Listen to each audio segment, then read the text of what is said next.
Good evening, viewers. Welcome to another session of Mazungumzo, and this is your host, Dr. Gilbert Githere.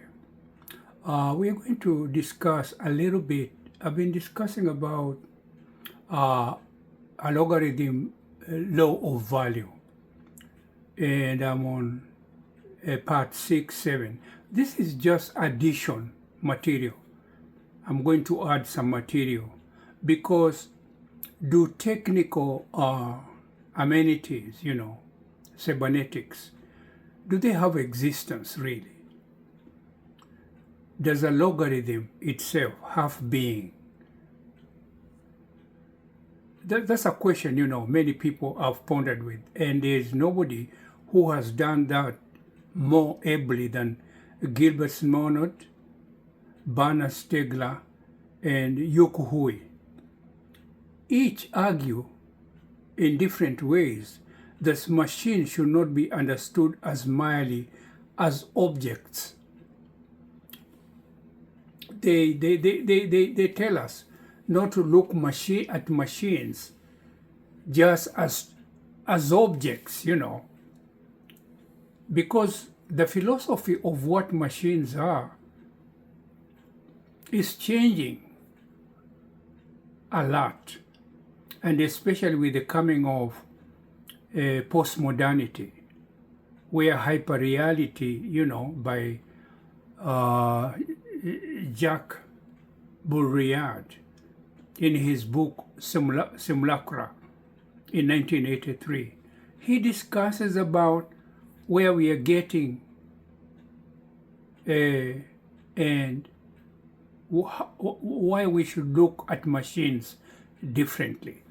And today, that's the thing I'm adding on, from Gilbert Simondon's, Bernard Stiegler, and Yuko Hui.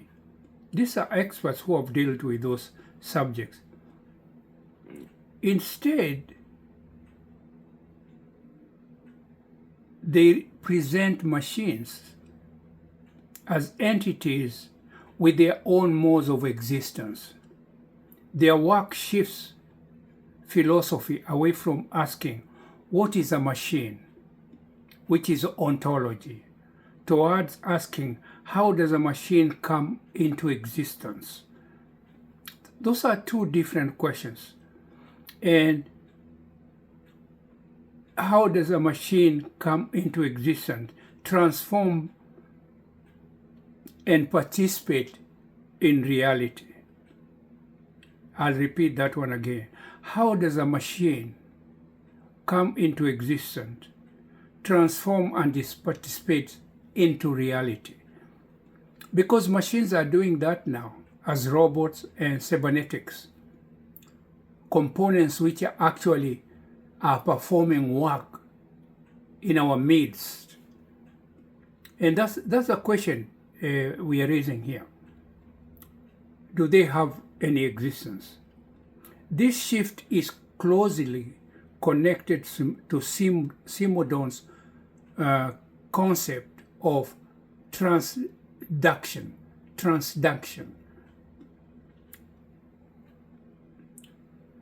Classical ontology, existence as fixed being. Very, very interesting there, It's a very interesting discussion this is going on here. And it is good if you actually use this information with what I have covered in the logarithm value of a logarithmic law of value. If you put them together, then you start to see what I'm saying.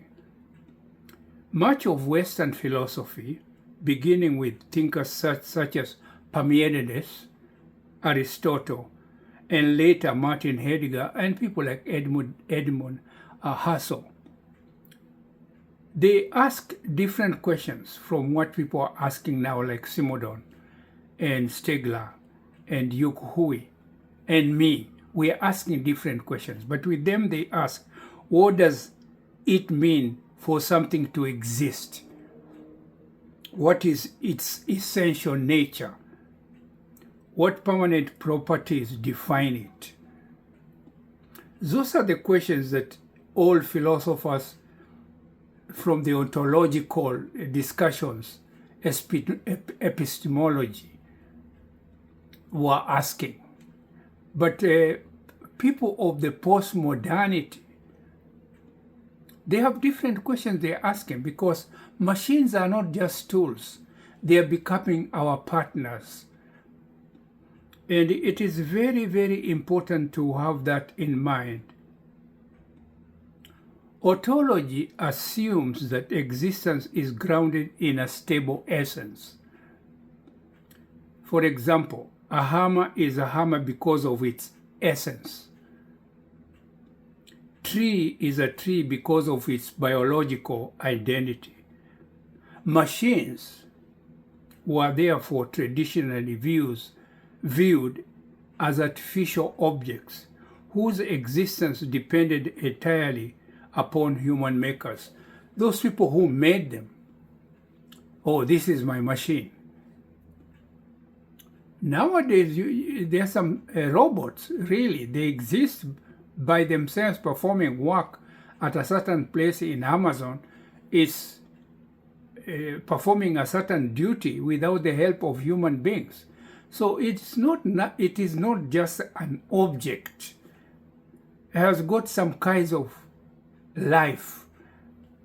And I hate to say consciousness and awareness, but I think at a certain time, we're going to start giving credit to machines and cybernetics. Gilbert Simondon, machines individuate. Gilbert Simondon rejects this view. For Simondon, existence is not static. Existence is a process of individuation. Nothing begins as a completely finished individual. Everything emerges from what he calls pre-individual field, a reservoir of unresolved potentials. Machines, therefore, do not simply exist. They become. They are in the essence and realm of becoming. They evolve like robotics, but like robots that exist right now in the 2026. In 2028, they will be completely have evolved.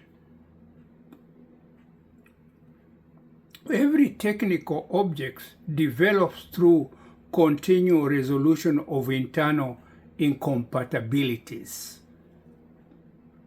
Parts which are not they don't get feed the jigsaw puzzle properly, so they don't work efficiently, but they get improved on by technician, expert, scientists, and all kind of people who are using things like nanotechnology.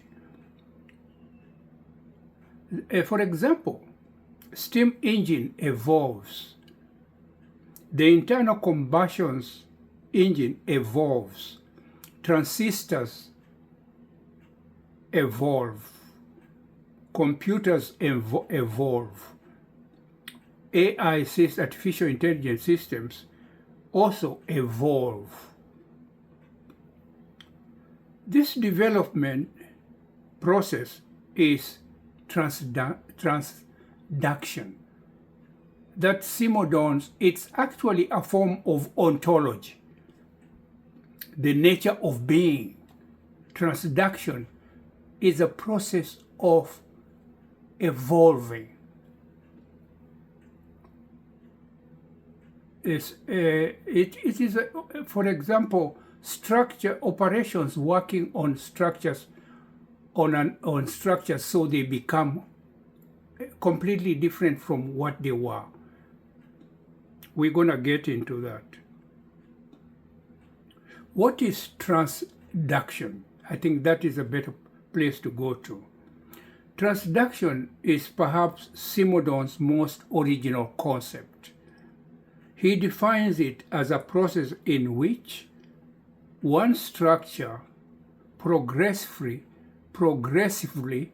generates the next structure by resolving tensions within itself or rectifying the shortcomings within it, improving on a machine. Imagine a crystal formation. A crystal is forming in water. One crystal molecule forms, the first one. It becomes the template for the next, then another, then another. The crystal does not appear all at once. It propagates. This propagation is transduction. Machines evolve similarly. One invention becomes the condition for another machine to come from it. The vacuum tubes enables the transistor. The transistor enables the integrated circuit. The integrated circuit enables the microprocessors. The microprocessors enable artificial intelligence hardware.